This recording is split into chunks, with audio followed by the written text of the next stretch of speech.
Lorsque la nuit est claire, pensez à contempler les étoiles. Imaginez que vous quittez la terre, ces guerres, ces tragédies, et que vous devenez citoyen du ciel.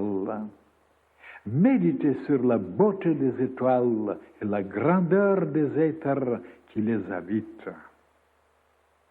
Au fur et à mesure de cette ascension dans l'espace, vous allez vous sentir allégé, libéré, mais surtout, vous découvrirez la paix. Une paix qui s'introduira peu à peu dans toutes les cellules de votre être. En méditant sur la sagesse qui a créé ce monde et les créatures dont ils sont peuplés, vous sentirez que votre âme déploie des antennes très subtiles qui lui permettent de communiquer avec ces mondes éloignés. Ce sont là des moments sublimes que l'on ne peut plus ensuite oublier.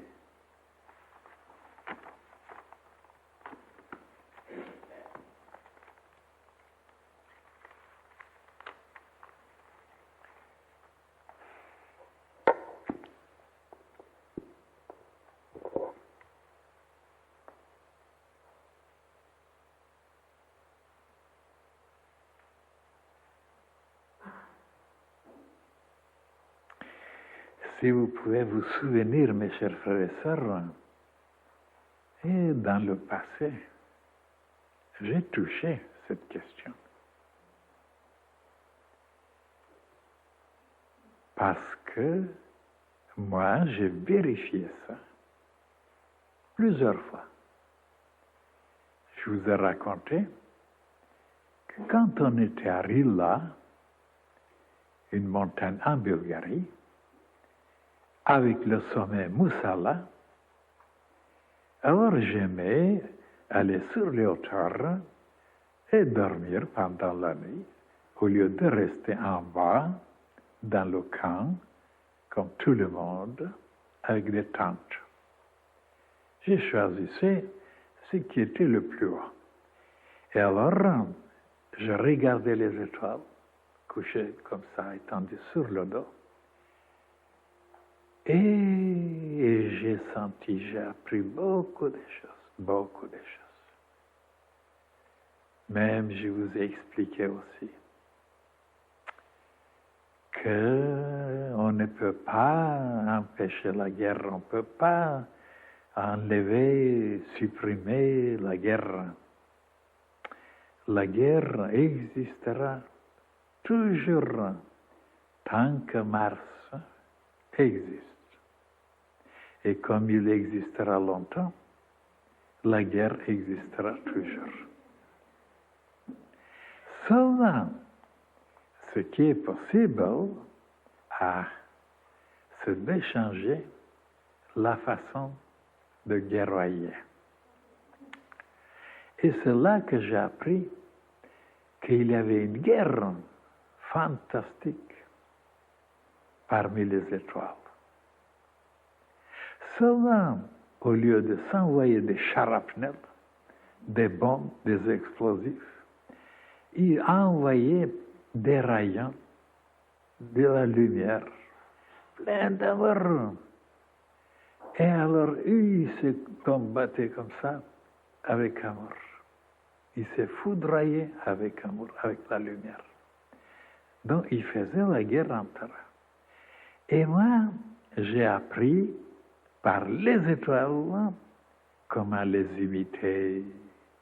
Et maintenant, je déclarais la guerre à l'humanité tout entière. Et tôt ou tard, elle sera foutue. Elle sera bombardée, mais alors, il ne restera pas une trace. C'est-à-dire, il y aura des changements. Et tout le monde se battra, mais avec amour. Oui, mes chers frères et sœurs, j'ai appris ça auprès des étoiles.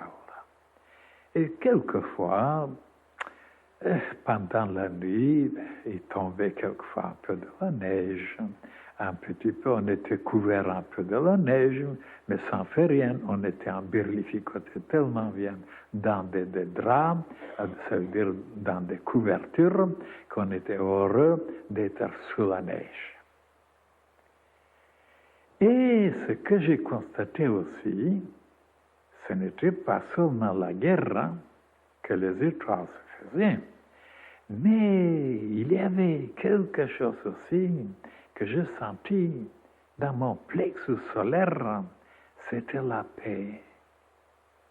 Parce qu'avant de m'endormir, on était obligé quand même de réfléchir, de méditer, parce qu'à cette hauteur, quelquefois, le sommeil ne venait pas si rapidement. Et alors, qu'est-ce qu'on faisait? On pensait un petit peu au monde, comment les humains se déchirent, ils s'arrachent les cheveux et ils sont malheureux de rien du tout. Et alors, ils n'ont pas la paix. Pourquoi? Parce que ils sont tellement dans l'étroit, tellement ils sont raccourcis, tellement ils sont penchés sur des choses tellement prosaïques terre à terre, que comment voulez-vous que la paix vienne s'introduire? Quand les moindres choses sont capables de les troubler, de les rendre malheureux. Il y avait un secret. Alors si on savait comment manipuler, comment l'employer, comment se servir, avec l'espace, avec la distance, avec les étoiles, de s'éloigner un petit peu de la terre, des événements, des guerres, des tribulations, des révolutions, et alors d'oublier un petit peu le monde ordinaire, et en entrant maintenant dans cet espace infini, on sentait qu'il y avait quelque chose d'autre qui se déclenchait en dedans. Et c'était la paix. Et pourquoi? C'est curieux. Comment expliquer ça? Vous voyez, la psychologie contemporaine n'est pas arrivée encore à étudier ces choses-là, de savoir que l'espace infini, que l'éternité où les étoiles sont capables de déclencher quelque chose en dedans, en nous, qui souvent n'est pas déclenché, c'est-à-dire on est tout le temps dans les tribulations, dans l'inquiétude, dans les soucis, dans l'angoisse. Alors presque on se rend malade avec ça. Tandis que si on savait maintenant comment s'éloigner de tout ce qui existe sur la terre, parce que c'est toujours tellement petit. Si vous croyez que maintenant le monde entier, le cosmos tout entier est au courant de ce qui se passe sur la terre. Les choses qui se passent sur la terre, qui sont tellement ordinaires, tellement grossières, tellement haineuses, tellement cruelles, tellement laides, tellement méchantes, tellement... Alors, c'est un mot qui me vient, c'est un dirty. Alors, donc, sale, c'est tellement sale qu'ils ne s'intéressent pas tellement. Et il y en a parmi eux qui nous ont tellement dépassés dans leur évolution que les humains ne peuvent pas se rendre compte sur leur grandeur, sur leur intelligence, sur leur beauté, sur leur puissance. Et c'est pourquoi les disciples qui veulent maintenant s'exercer, avancer, se développer, se perfectionner, mais il ne leur reste que, de temps en temps, de se concentrer sur l'espace infini, sur les étoiles, sur les constellations qui sont tellement éloignées, en pensant que ces êtres-là, ils sont dans la beauté, dans l'harmonie, dans l'intelligence et dans la richesse, et de cette façon, on arrivera à éveiller des éléments en dedans qui dorment pour le moment, la paix. La paix, la joie, la dilatation, la plénitude.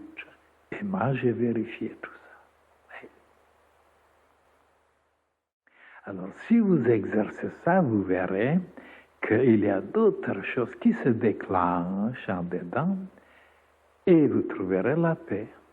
Et non seulement la paix, mais aussi une intelligence pour la première fois qui plane au-dessus de tout et que vous commencez à comprendre que c'est tellement petit de s'angoisser, d'être soucieux, de s'embrouiller pour si petites choses qui sont passagères dans la vie et que, en pensant sur l'éternité, sur l'espace infini, alors vous planez au-dessus de tout et rien après ne peut vous toucher, rien. Aucun événement, aucun chagrin, aucune tristesse, aucune perte, parce qu'il y aura une autre conscience qui se verra en vous, de juger les choses différemment, de regarder les choses différemment, de sentir les choses différemment et de planer au-dessus de tout.